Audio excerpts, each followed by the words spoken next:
Guys, Louie here on Wednesday, May 13th, after the market has closed, and just wanted to talk a little bit about the markets and then get on to do some shopping after that. So, looks like the equity markets have had their comeuppance here this week. Nice solid couple of days down, and that worked out okay with me because I was short the markets. But still long precious metals. I did take a new position in SLV today when it was right around break even for the day. And my plan again is to write those covered calls. So that should produce some nice income. I don't know if silver is going to crash again if the market keeps crashing. But silver and gold have got great potential. I mean, barely a couple of days has gone by since I talked to you last, and we're already talking about another 2 to 3 trillion, which I know the Republicans rejected that proposal, but one of the reasons the Democrats asked for that much was because they need it. Of course, they probably need 5 times that much. So, don't be shocked if more and more trillions roll off the printing press. The other significant thing I heard this morning was that the UK is predicting, and it sounds with pretty great certainty based on the failure to recover that is going to happen, in my opinion. They're predicting default on their sovereign debt. That hasn't happened in decades. And of course, they're one of the stronger countries. Are they going to have to rejoin the EU to get debt forgiveness from the International Monetary Fund? Anyway, the point I was going to make is if one of the stronger nations is going to go into default on their sovereign debt, what do you think the weaker nations are going to do? And who do you think is going to bail them out? Well, you might say the International Monetary Fund, although the scape and the scale of these numbers is just enormous, and the WTO IMF does not have enough money, and they get the largest percentage of that money from the U.S.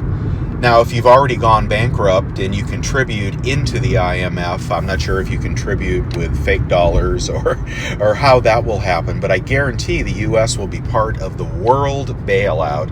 All right, by now you're probably, pretty sure that the downturn that's coming will be significant as a result of us not being able to return to normalcy, and as a result of smaller businesses just giving up. Giving up. They can't get there from here. Of course, you heard about Warren Buffett saying airlines are a poor investment, and he sold all his. And then he said there was nothing he'd like to buy. Well, why is that? That's because the stock market is overvalued. The values are predicated on earnings numbers that are fantasy, just like higher interest rates are fantasy, until the wheels fall off altogether. But I expect that they'll do everything they can to keep those wheels on. I do think more quantitative easing on steroids is right around the corner. But think magnitudes rather than 1s and 2 trillions. Think about the world. Think about all the pension plans. Think about Deutsche Bank, if you know anything about them. Think about derivatives. Think about mortgages. Nearly 10% are in deferral right now. 10%. 1 out of 10 of everybody that you know, of the whole world. Credit cards are going into default. I mean, it's just, wow, what's the point I wanted to make? I think quantitative easing is going to continue. Debasement of our currency is going to continue at almost as fast a rate as the world, because they'll have to. They can't let the dollar go to 200. There'll be no more trade. I think they might even be manufacturing ways to debase the currency to try to keep up with all the other countries in the world. And that will include, of course, the latest proposal. That will include basic universal income. Of course, people getting income right now because they're laid off, well, a lot of them, a lot of the jobs in America, this greatest recovery we've ever had that was so beautiful, it's all low-paying jobs and multiple gig jobs. Not good jobs. They are just jobs. Well, you know what pays better than just jobs? The new unemployment benefit. At least in my state, I talked to a good friend today that said he couldn't even get his unemployment check in the state that he lives in. Just bureaucratically, it was not feasible. So I'm not sure everybody's even getting that unemployment. But if they are, it pays better possibly than what they got before. And they're not going to rush back to work. And nor will the jobs be there. Hopefully if there are enough people that'll want to work, and that is always the better choice, wanting to work over taking any kind of government handout. There's always a string. Just like with the CARES Act, so many strings on that. Companies are giving it back. They're like, oh, we can't keep everybody employed forever just because you gave us a loan. Those that are reading the fine print are concerned about the solvency of their small company. Better to shut the door and lay everybody off, let them get unemployment, and come back in a year. All right, just go to Hawaii for a year or something. No, don't do that. They'll quarantine you for 14 days. Oh gosh. Stock market down. I think it continues down. But, choppy, up and down. Actually, it's been hard to short the market because, you short it and then it pops up 500 points. So it's been really hard for me to not, to just short it and leave the money shorted.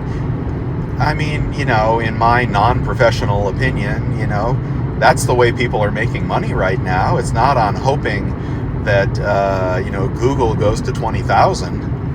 Give me a break. So there's still time to get your money out, if you're thinking about that. The other thing I thought about, given the preamble to this rant, was for the first time ever really doing it, increasing my precious metals allocation. And I've always held a firm 10%. And when it comes to silver, well, I was like, 50% or so silver, maybe more. That's a good thing I held it at 10%. There's a good lesson there. If, you had started when I started and silver was, less today than when you started 6 years ago, you'd be darn glad that you limited your investment to 10%. All right, but gold has been a different story, and, gold is certainly shining bright. So the second 10%, if I were to take it out of my self-directed IRA, and the reason that I am thinking about this is they are waiving the penalty. So all you'll have to do is pay taxes. That would hurt, those taxes. But, the other thing that's going up along with gold and silver? Taxes. All right, so that's the other part of the Great Britain story, was that they're planning on reducing services, increasing contributions to their air quote free healthcare system, and increasing the VAT. So, that is the way they might pay for the huge reduction in their GDP, in their tax base. And the VAT, oh my God. So anyway, I think taxes are going up. I think they're going to go up in the future in America as well, because survival is going to overrun strategy, smart strategy. We haven't had any smart strategy. You think we've had smart strategy? Give me a break. I don't know who thinks what we've been doing is smart, but vote for more of that if you want it. Matter of fact, don't vote at all. The hell does it matter? Honestly, that's the way I feel these days. Of course, I live in a state where my vote does not matter at all. And even if my party was in power, my vote wouldn't matter because I don't agree with any of them. Okay, I think we're just paying lip service to whatever Republicans used to be. I mean, we are a combination. We are somewhere in between FDR and Karl Marx. That's where we are. And nobody cares. Where's Ted Cruz? Why isn't he pounding on the table? I thought he was supposed to be our savior. I don't know anybody else. I know Ron Paul would pound, but, you know, they'd kick him out of the room. And his son, you know, kind of got beaten in humiliation. So non-charismatic, you know, that's his problem. But all the right thoughts, for sure. I'd certainly vote for him. But taxes are going up in our country. In the long run, so it might be best to take the bite and take that 10% and put the entire thing in gold. And I know I'm a silver guy, but you're talking about the second 10% of my, you know, net worth. Put it all in gold and bury it fucking deep, because what's going on right now is not right. It's not right, and we created it. But and if you're in Great Britain, they're gonna raise the VAT tax possibly. Well, that is very discouraging for both you know, the prosperity of that country and silver. And I don't think there's VAT on gold, so correct me if I'm wrong. But so if you're gonna buy silver in the UK, you better damn well buy it now before that VAT kicks in. Just like we should have damn well bought in America before the sales tax kicked in.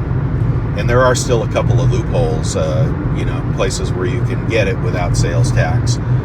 Sales tax in my state is over 8%.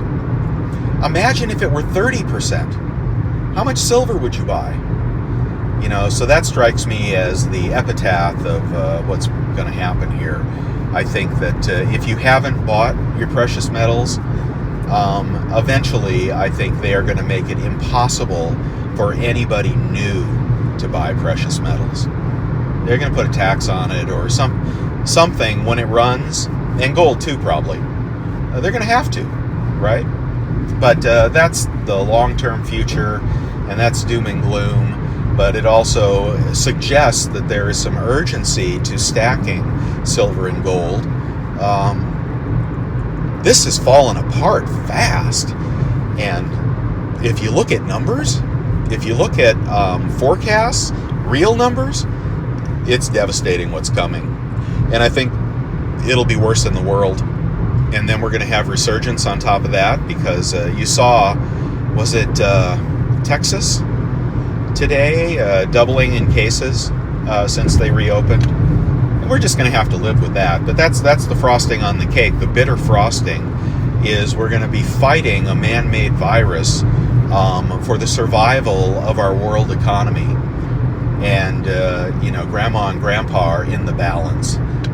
As are every senior citizen in our country.